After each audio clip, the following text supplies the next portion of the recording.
오늘 우리 주시는 하나님의 말씀입니다. 열왕기상 2장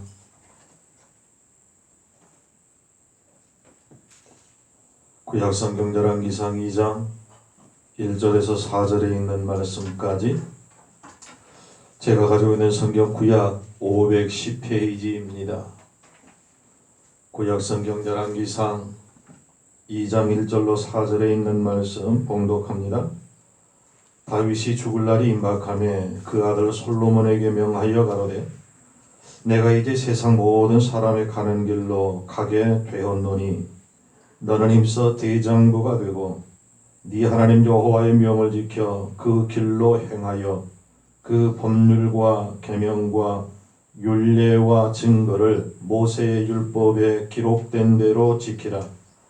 그리하면 네가 무엇을 하든지 어디로 가든지 형통할지라.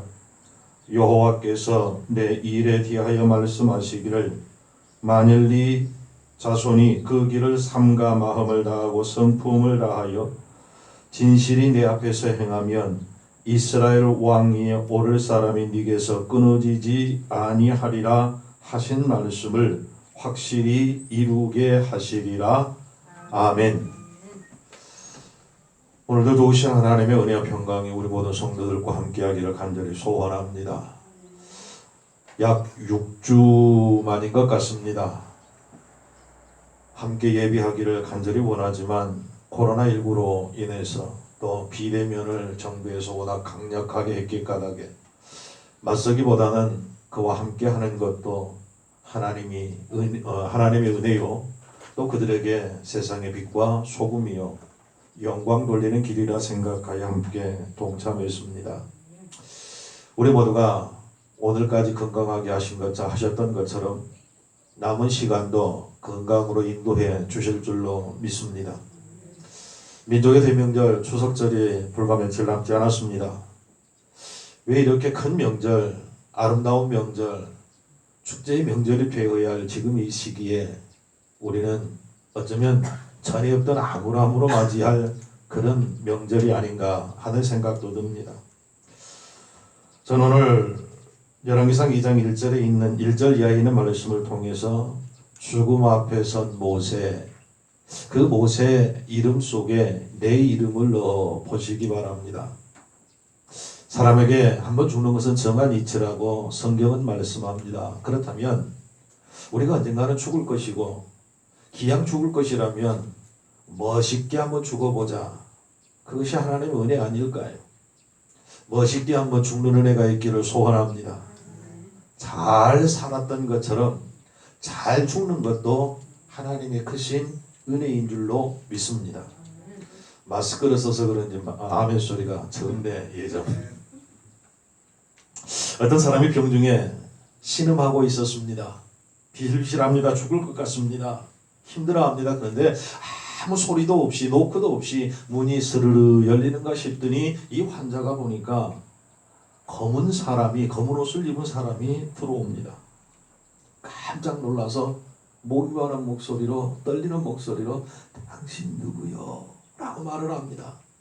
그러니까 검은 옷을 입은 사람이 이렇게 말을 합니다. 나는 죽음이다. 너를 데리러 왔다.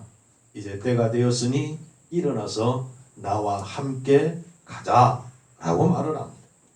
환자는 깜짝 놀랐습니다. 아직 젊습니다. 했던 일보다 해야 할 일이 훨씬 많습니다. 사랑하는 자녀들과 더 오랜 시간 함께 살고 싶습니다. 그런데 자신을 데리러 온 죽음이 너무 두려웠습니다. 그래서 아까보다는 조금 더 큰 소리로 말합니다.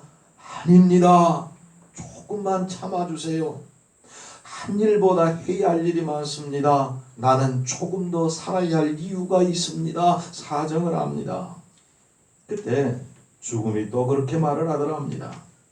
왜? 내가 무서우냐? 그래, 네 소원이라면 조금 더 기다려주지.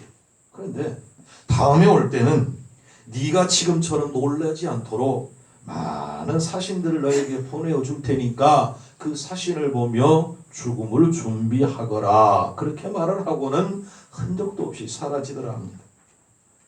그 이후로 환자는 건강해졌습니다. 건강해지면서 해왔던 일들을 합니다. 가족과 식구들과 함께 행복하게 삽니다. 그런데 그가 살아가면서 승승장구할 줄 알았는데 그렇지를 않았습니다. 슬플 때로는 슬픈 일을 당하고 사업에 실패도 하고 크고 작은 많은 고통도 당하고 이웃들과의 관계도 아름답지를 못합니다. 그렇게 살아가다가 결국은 알아누웠습니다. 알아눕기도 하면서 사는 동안 세월이 흘러 꼬부랑 노인이 되었습니다. 침상에 누워있던 어느 날 다시 검은 것이 나타납니다. 깜짝 놀랐습니다. 아니, 당신 죽음이란 분이 아닙니까? 그러니까 얘가 내가 죽음이지. 그가 말합니다. 아니, 왜 기별 없이 오셨습니까? 왜 기별 없이 오셨습니까? 라고 말을 합니다. 그러니까 사신이 깜짝 놀라면서 이 사람아, 내가 무슨 기별 없이 왔어. 내가 자네가 살아있는 동안에 여러 번 사신을 보내었지. 슬픔도 때로는 주었고 고통도 주었고 크고 작은 아픔도 주었고 이런저런 것들을 보내지 않았는가? 그것들이 내가 보낸 죽음의 사신이었네. 그렇게 말을 하더랍니다. 이 환자는 더 이상 할 말이 없습니다. 그렇게 죽음을 따라갔더랍니다. 히브리서 기자는 히브리서 9장 27절 성경을 통해서 이렇게 말합니다. 한번 죽는 것은 사람에게 정한 것이요 그 후에는 심판이 있으리라. 아멘.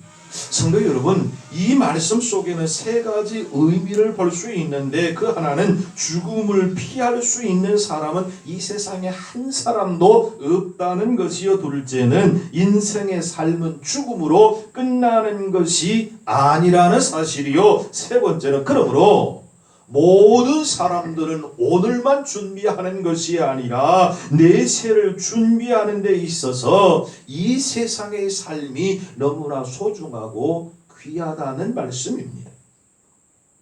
죽음이 무엇인가요? 저는 늘 죽음은 사명의 끝이다.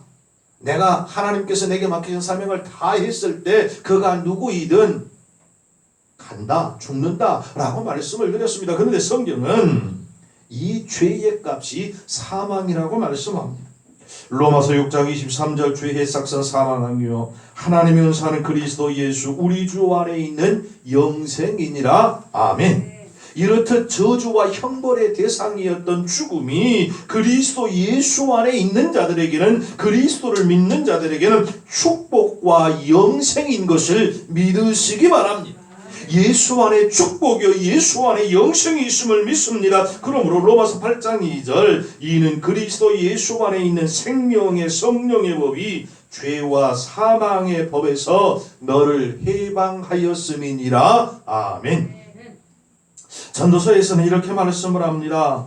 전도서 7장 1절 아름다운 이름이 보배로운 기름보다 낫고 죽는 날이 출생하는 날보다 나으며 라고 말합니다. 누구에게? 하나님의 자녀에게, 하나님을 믿고 그리스도 예수 안에서 거듭난 백성들에게 난 태어난 그날보다 죽는 날이 훨씬 복되다라고 성경은 분명하게 말씀합니다. 왜요? 과거 우리가 율법하에 있었을 때 죽음은 저주였습니다. 형벌이었습니다. 두려움 그 자체였습니다. 그러나 이제 우리가 주 예수 그리스도만에 있으므로 참 자유를 얻었고 누림을 얻고 해방을 받았습니다. 로마서 8장 2절 이는 그리스도 예수 안에 있는 생명의 성령의 법이 죄와 사망의 법에서 너를 해방하였음이라. 아멘. 그러므로 우리는 자유함을 얻었습니다. 죽음은 영광의 세계 천국으로 가는 관문이 되었기 까닭에 멀리하고 무서운 것이 아니라 환영할 만하다는 말씀입니다. 구유명한 아시스의 성자였던 프란체스코는 죽음을 이렇게 노래했습니다. 나의 잠의 죽음을 인하여 주를 찬양할지라. 죽음에서 피할 수 없음은 축복 중에 축복이니 두 번째 죽음이 우리를 해치 못하리라. 하나님의 뜻에 자기를 맡기는 자여 그대에게 축복이 있으리라. 프란체스코는 죽음을 형제여 자매라고 찬양하면서 그 죽음이 축복 중에 축복이라고 노래합니다. 그렇습니다. 하나님을 모르는 자들에게는 죽음이 저주와 형벌이지만 하나님을 믿는 하나님의 백성들에게 죽음은 저주도 형벌도 아닌 것을 믿으시기 바랍니다. 왜요? 우리 예수님께서 죽음의 권세를 깨뜨리고 부활하셨기 때문입니다. 죽음을 정복하셨기 때문에 죽음은 공포요 저주가 아니라 형벌이 아니라 복된 것임을 믿으시기 바랍니다. 이것을 믿는 자들에게 성경은 참 성도, 참 그리스도인이라 그렇게 말씀합니다. 요한일서 3장 14절 우리가 형제를 사랑함으로 사망에 옮겨 생명으로 들어간 줄을 알거니와 사랑치 아니하는 자는 사망에 거하느니라. 아멘. 저와 여러분은 죽음으로 인해서 무기력한 자가 아니라는 말입니다. 왜냐? 사망에서 생명으로 옮겨졌기 때문입니다. 그러므로 우리는 이렇게 외쳐야 하지 않을까요? 고린도서 15장 55절 이하 6절에 있는 바울이 그렇게 외쳤던 것처럼 사망아 너의 이기는 것이 어디 있느냐? 사망아 너의 쏘는 것이 어디 있느냐? 사망에 쏘는 것은 죄요 죄의 권능은 율법이라. 사망아 너의 이기는 것이 어디 있느냐? 사망은 절대로, 죽음은 절대로 그리스도 안에 있는 믿음의 사람들을 이길 능력이 없습니다. 왜요? 그리스도 예수를 이기지 못하였기 때문인 것을 믿으시기 바랍니다. 러시아 영어로 톨스토이는 이렇게 말했습니다. 산다는 것은 죽는 것과 같다. 잘 산다는 것은 잘 죽는 것과 같다. 그러므로 잘 죽도록 노력해야 한다라고 말입니다. 우리나라의 시인 박두진 선생은 이렇게도 말을 했습니다. 사람이 왜 죽는가 하는 물음은 곧 사람이 왜 사는가 하는 물음과 같다. 왜 사느냐? 왜 죽느냐? 틀린 것이 아니라 같은 말이라고 그는 말합니다. 그리스도인은, 성도는 그러므로 잘 죽기 위하여 잘 살아야 합니다. 오늘 성경은 이스라엘의 성군 중에 성군이었던 다윗 왕이 이제 죽음을 앞에 놓고 사랑하는 아들 솔로몬에게 남긴 유언의 말입니다. 죽음을 목전에 둔 다윗은 아들 솔로몬에게 대를 이어서 국가를 통치해야 할 터인데 그런 통치 기술이나 또 국가 간의 외교적인 그런 비법을 전수한 것이 아니었습니다. 다윗은 참된 그리스도인으로서 성도는 어떻게 이 세상을 살아야 할 것인가, 또 어떻게 죽음을 준비해야 할 것인가, 바로 죽기 위해서 바로 사는 법을 우리에게 사랑하는 아들 솔로몬에게 유언으로 남기고 있습니다. 폴란드 격언에 이런 말이 있다네요. 죽은 자의 유언은 그의 일생의 거울이다. 죽은 자의 유언은 그의 일생의 거울이다 라는 말이었습니다.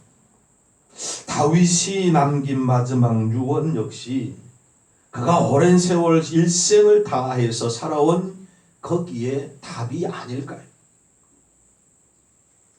이를 통해서 죽음을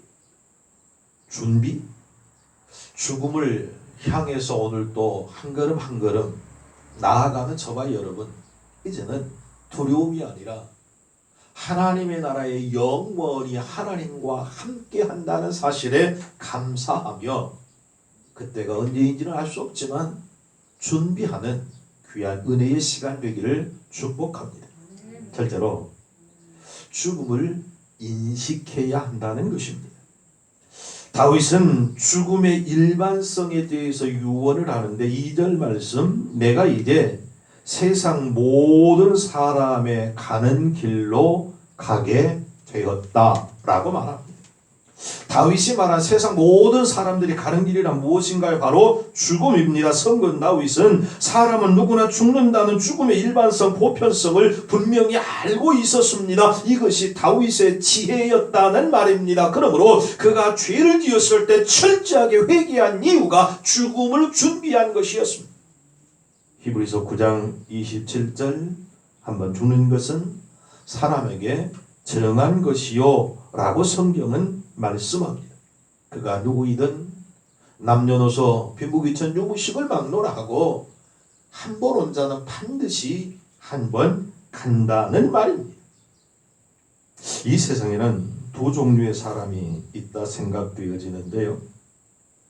죽음을 인식하고 사는 사람이 있는가 하면 죽음을 인식하지 못하고 사는 사람, 이렇게 나눌 수 있을 듯 싶습니다. 언젠가 사람은 한번 죽는다고 인식하는 사람은 늘 죽음 앞에 겸손합니다. 그 죽음을 철저하게 준비하며 삽니다. 그러나 오는 죽음을 깨닫지 못하는 사람은 이 세상의 쾌락에 빠져서 자신이 누리는 세상 즐거움이 영원토록 계속될 것처럼 생각하며 허랑방탕합니다. 죽음에 대한 인식이 그러므로 중요합니다. 죽음은 사람이 이 세상에 제일 마지막으로 통과해야 하는 관문입니다. 죽음은 선택이 아닙니다. 필수입니다. 내가 선택해서 가는 것 아닙니다. 죽음은 누구에게나 주어지는 필수 사양이라는 말입니다. 그 이유는 죽음은 인생의 필수 코스이기 때문입니다. 그러므로 하나님께서 부르시면 언제 어느 때든지 준비도 없이 예고도 없이 가야 하는 것이 저와 여러분 아닌가요? 그러므로 잘 죽기 위하여 잘 사는 법을 배우는 것이 참으로 중요합니다. 이제 그리스도 안에서 새 생명을 얻게 된 우리는 한정된 이 세상을 먹고 마시고 시집가고 장가가는 듯 살아가서는 안 됩니다. 세상 사람들과 똑같이 막 살아서는 안 됩니다. 이 세상보다 더 나은 본향을 사모하는 나그네의 심정으로 살아야 합니다. 우리가 집을 떠나 여행을 하면 그곳에서 평생 살 것처럼 살지 않습니다. 언젠가는 가야 한다는 사실입니다. 그렇습니다. 우리도 이 땅에서 평생 사는 것 아닙니다. 영원토록 사는 것 아닙니다. 반드시 가야 합니다. 히브리서 11장 16절 저희가 이제는 더 나은 본향을 사모하니 곧 하늘에 있는 것이라. 그러므로 하나님이 저희 하나님이라 일컬음 받으심을 부끄러워하리 하시고 저희를 위하여 한 성을 예비하셨느니라. 아멘. 저와 여러분을 위하여 하나님께서 한 성을 예비하셨단 말입니다. 우리는 그 성을 천국이라고 말합니다. 마치 사도 바울이 고린도 교회 성도들에게 골로새서 3장 1절로 3절 이하에 위의 것을 생각하고 땅의 것을 생각하지 말라. 그러므로 너희가 그리스도와 함께 다시 살리심을 받았으면 위의 것을 찾으라. 거기는 그리스도께서 하나님 우편에 앉아 계시느니라. 이는 너희가 죽었고 너희 생명이 그리스도와 함께 하나님 안에 감추었음이니라. 아멘. 위의 것을 생각하라는 말입니다. 하늘나라를 사모하라는 말입니다. 하나님 앞에서 나 자신을 생각하며 삶과 하나님 앞에 겸손하게 사는 은혜가 있기를 축복합니다. 그리스도인이라고 할지라도 그렇다고 이 세상을 완전히 도외시할 수는 없습니다. 마치 배가 물 위에 떠 있지만 그 물이 배 안에 들어오지 못하는 것처럼 그리스도인은 세상에 살지만 이 세상의 죄악이 우리의 삶을 잠식하지 못하도록 구별된 삶을 살아야 한다는 말입니다. 이 세상 쾌락에 즐거움에 우리의 마음을 빼앗겨서는 안 됩니다. 언제부터 우리나라에 우리 사전에 비대면이란 말이 있었나요? 대면 예배, 비대면 예배 누가 만든 말인가요? 대면이건 비대면이건 그 단어에 신경 쓸 것이 아니라 하나님 앞에 내 중심을 맡기고 위의 것을 생각하며 날마다 그리스도 안에 겸손한 삶을 사는 저와 여러분이 되기를 소원합니다. 둘째로 다윗은 솔로몬을 향하여 대장부가 되라 말씀했을 뿐만 아니라 죽음을 인식하라 하였고 용기를 가지라고 말합니다. 이 세상을 그러면 어떻게 살아야 할까요? 오늘 2절 말씀을 통해서 아들 솔로몬에게 분명하게 말합니다. 너는 힘써 무엇이 되라? 대장부가 되라. 다윗에게 많은 아들이 있었습니다. 그 가운데 솔로몬, 압살롬이나 아도니아처럼 건장하고 강한 아들이 아니었습니다. 솔로몬 스스로도 잠언 4장 3절에 나도 내 아버지에게 아들이었었으며 내 어머니 보기에 유약한 외아들이었다라고 고백합니다. 스스로도 연약했습니다. 유약했습니다. 이런 아들이었기 까닭에 그 양친으로부터 항상 염려와 근심의 대상이 되었습니다. 그러므로 죽음을 앞에 둔 다윗은 그 연약한 아들을 눈앞에 두고 걱정하지 않을 수 없었을 것입니다. 저 연약한 것이, 저 어린 것이 어떻게 이 나라를 이끌어갈고, 저 유약한 것이 어떻게 형제들과의 관계를 정리하며 이 나라를 이끌어갈까 걱정하지 않을 수 없었을 것입니다. 그러므로 다윗은 사랑하는 아들 솔로몬을 향해 너는 힘써 대장부가 되라고 당부합니다. 그렇습니다. 우리 그리스도인들은 세상을 향하여 대장부처럼 강해져야 할 줄로 믿습니다. 세상 죄악과 유혹에 쉽게 무너지는 유약한 존재가 되어서는 안 된다는 말입니다. 천만이 넘는 성도라고 우리나라 교회 성도들을 얘기합니다. 코로나19 때문에 함께 예배하지 못한 그 이후로 우리의 믿음이 떨어진다면 다윗이 솔로몬을 향해 힘써 대장부가 되라, 이 말씀에 정면 반대되는 것 아닐까요? 세상의 유혹에 쉽게 무너지는 유약한 존재가 아니라 힘써 믿음 안에 힘써 믿음의 장부가 되어 어떤 고난과 환난과 핍박 속에서도 그리스도 예수를 바라보고 나가는 저와 여러분이 되어질 수 있기를 간절히 소원합니다. 죽음을 목전에 둔 모세도 신명기 31장 6절로 7절 말씀, 이스라엘 백성과 여호수아에게 마음을 강하게 할 것을 부탁합니다. 너는 마음을 강하게 하고 담대히 하라. 그들을 두려워 말라. 그들 앞에서 떨지 말라. 이는 네 하나님 여호와 그가 너와 함께 행하실 것이라. 반드시 너를 떠나지 아니하시며 버리지 아니하시리라 하고 모세가 여호수아를 불러 온 이스라엘 목전에서 그에게 이르되 너는 마음을 강하게 하고 담대히 하라. 너는 이 백성을 거느리고 여호와께서 그들의 열조에게 주리라고 맹세하신 땅에 들어가서 그들로 그 땅을 얻게 하라고 유언합니다. 성도 여러분, 유약한 심정으로는 죄와 유혹을 절대로 이길 수 없습니다. 사단의 공격을 물리칠 수 없습니다.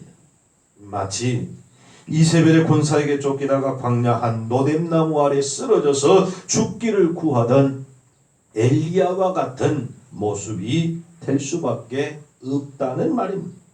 열왕기상 19장 4절, 스스로 광야로 들어가 하룻길쯤 행하고 한 노뎀나무 아래 앉아서 죽기를 구하여 가로되 여호와여 넉넉하오니 지금 내 생명을 취하옵소서. 나는 내 열조보다 낫지 못하니이다 하고 성경은 말합니다.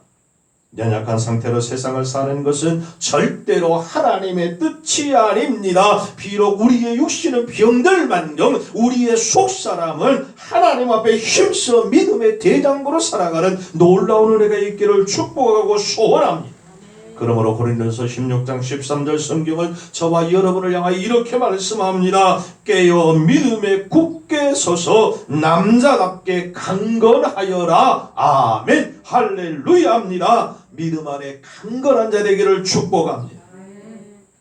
그러면 우리 그리스도인들이 대장부가 되는 길은 무엇일까요?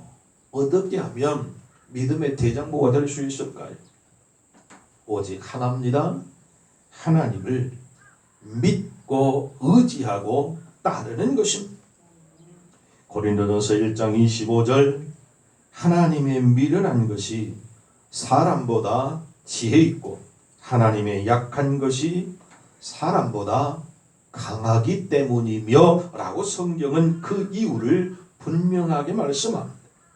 또 고린도전서 1장 27절 세상에 미련한 것들을 택하사 지혜 있는 것들을 부끄럽게 하시고 세상에 연약한 것들을 택하사 강한 것들을 부끄럽게 하시는 분이기 때문이라고 그 이유를 성경은 말씀합니다. 사랑하는 성도 여러분, 절대 하나님만 믿고 의지하고 그분만 바라보고 사는 우리의 삶이 되기를 소원합니다. 그리스도 예수 안에 있는 자는 복된 자입니다. 그리스도 예수와 함께하는 자, 성령이 그를 지키시고 도우심을 믿는 자 반드시 이길 줄로 믿습니다. 상황과 형편이 어떠하든지 상관없습니다. 하나님은 이기게 하십니다. 도와주심을 믿습니다. 마지막 셋째로 하나님의 말씀으로 강해지라 말씀합니다. 그러면 하나님은 어떤 방법으로 저와 여러분들을 강하게 하십니까? 하나님은 하나님의 말씀으로 저와 여러분을 강하게 하심을 믿으시기 바랍니다. 전도서 12장 11절 지혜자의 말씀은 찌르는 채찍 같고 회중의 스승의 말씀은 잘 박힌 목과 같으니 다 한 목자에 주신 바니라. 아멘. 다윗은 아들 솔로몬에게 네 하나님 여호와의 명령을 지키며 그 길로 행하여 그 법률과 그 계명과 율례와 증거를 모세의 율법에 기록된 대로 지키라. 오늘 성경은 말씀합니다. 2절 말씀입니다. 말씀에 강한 능력을 체험하며 살았던 모세는 사랑하는 아들 솔로몬에게 네 하나님 여호와의 명령을 지키라. 그 길로 행하라. 그 법률과 계명과 율례를 지키라. 모세의 율법을 기록한 대로 따르라. 한마디로 말씀대로 살아라. 아멘. 말씀대로 살아라. 아멘입니다. 하나님의 말씀이 저와 여러분을 강하게 합니다. 하나님의 말씀이 이기게 합니다. 하나님의 말씀이 저와 여러분을 평화로로 인도하심을 믿으시기 바랍니다. 다윗이 하나님의 백성들, 하나님이 허락하신 선민 이스라엘을 반석 위에 올려놓았던 이유도 자신의 지혜나 능력이 아니었습니다.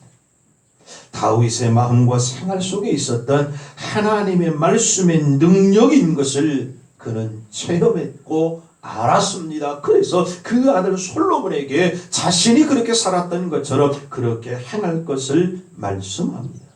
오늘 본문 3절입니다. 하나님의 말씀을 지키며 사는 생활에는 무엇을 하든지 어디로 가든지 뭐 한다고요? 형통하리라. 아멘입니다. 사랑하는 성도 여러분, 하나님의 말씀을 지키며 사는 자는 형통의 복이 임함을 믿습니다. 그렇습니다. 베들레헴 초목동에 지나지 않았던 다윗이 일국의 왕이 된 것은 바로 하나님의 말씀의 힘이었습니다. 그가 골리앗을 이길 수 있었던 것도 하나님의 말씀을 의지했고 그 말씀에 순종할 때 이기게 하셨음을 우리는 믿습니다. 하나님의 말씀은 특정인에게만 유익되는 것이 아니라 누구에게나 유익이 됩니다. 정치가가 지키면 통치력을 키울 수 있고 사학가가 지키면 사업이 윤택해집니다. 학자가 지키면 학식이 더하여집니다. 이는 하나님의 말씀은 자신이며 말씀이 육신이 되어 우리에게 오셨다라고 성경을 말씀합니다. 요한복음 1장 1절 태초에 말씀이 계시니라. 이 말씀이 하나님과 함께 계셨으며 이 말씀은 곧 누구라고요? 하나님이시니라. 믿어지면 아멘. 할렐루야입니다. 말씀이 하나님이신 것을 믿습니다. 14절 말씀이 육신이 되어 우리 가운데 거하심에 우리가 그 영광을 보니 아버지 독생자의 영광이요 은혜와 진리가 충만하더라. 할렐루야. 아멘입니다. 말씀이 하나님이요 하나님의 말씀인 것을 믿습니다. 그 말씀이 우리와 함께 할 때 우리는 이길 수 있습니다. 강건하여져서 하나님의 거룩한 의와 영광을 위해 살 수 있음을 믿습니다. 이제 결론의 말씀을 드리고 말씀을 맺습니다. 2020년 민족의 명절 추석을 앞두고 코로나19라고 하는 뜻하지 않는 바이러스 때문에 이번 명절은 사랑하는 부모님도 사랑하는 일가 친척도 친구들도 고향도 찾아보기 어렵게 되었습니다. 현수막들이 걸렸더라고요. 오지 마라. 우리 왕님들은 부모님들이 착해가지고 안 걸어졌던데. 그리고 또 어떤 현수막에 보니까 니들은 안 와도 좋은 게 돈은 보내라. 사회적 거리두기라는 명분으로 하나님께 예배하는 것도 방해를 받고 언제 어느 때에 어떻게 될지 한 치 앞도 알 수 없는 우리의 삶의 모습이 아니었던가요? 그런데 분명한 것은 죽음은 너나 할 것 없이 찾아온다는 사실입니다. 그렇다면 준비해야 하지 않을까요? 우리 그리스도인들은 잘 죽기 위해서 잘 살아야 합니다. 우리 그리스도인은 솔로몬에게 주신 다윗의 교훈처럼 늘 죽음이 멀리 있는 것이 아니라 내가 90이 되고 100세가 되고 120세가 되고 그때 찾아오는 것이 아니라 늘 하나님이 어느 때 언제든지 부르시면 철저하게 갈 준비를 하는 준비된 성도 되시기를 축복합니다. 죽음을 인식하고 살아야 합니다. 그러기 위해서는 힘써 대장부가 될 뿐만 아니라 하나님의 말씀을 늘 읽고 듣고 묵상하며 하나님과 동행하는 은혜가 있어야 합니다. 이것이 잘 사는 것이고 이것이 잘 죽는 길이며 죽음 이후에 하나님 앞에서 칭찬받고 상급받는 길임을 분명히 믿고 하나님의 축복과 평안이 우리의 삶 속에 이번 대명절 가운데 넘쳐나기를 주의 이름으로 축복합니다. 아멘. 기도하십시다. 전능하신 하나님, 오늘 우리에게 죽음을 인식하고 힘써 대장부가 되어 하나님의 말씀으로 늘 이기며 살라 하신 그 말씀에 순종하여 날마다 말씀을 묵상하며 그 말씀에 순종하며 말씀 따라 살아 승리하는 복된 믿음의 식구들 되게 하여 주시옵소서. 예수님의 이름으로 기도하옵나이다. 아멘. 544장 찬송합니다.